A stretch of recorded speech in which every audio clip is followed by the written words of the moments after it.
خیالي چټک کول یعنې پرته د بوټانو څپلو څخه د یوه لحظې دپاره قدم وهل آیا د صحت لپاره څه ګټه او فایده لري او که نه؟ لومړی د طب له نظره په عملي ډول ورسره وګوره. بیا د دې څخه وروسته اسلام د دې په اړه 1400 کاله مخکې څه فرمایلي دي.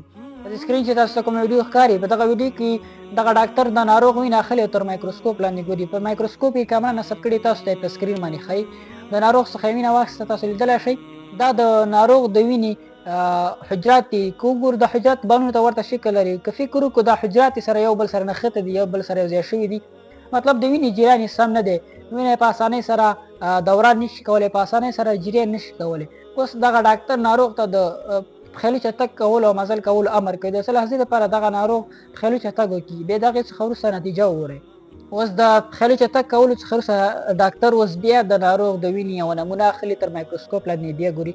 تاسو لیدلی شئ اوس که د حجراتو ته وګورو سره جلا شوي دي، بیل شوي دي، یعنې جریان یې اوس سم دی، یعنې په مکمل ډول اوس وینه کولی شي په اسانۍ سره دوران وکړي. اوس راځو چې اسلام دې په اړه 1400 کاله مخکې څه فرمایلي. په سنن ابو داود 4160 نمبر حدیث کې رسول الله صلی امر کړی، فرمایي چې تاسو باید ځینې وخت په لڅو پښو باندې تګ او قدم ووهئ.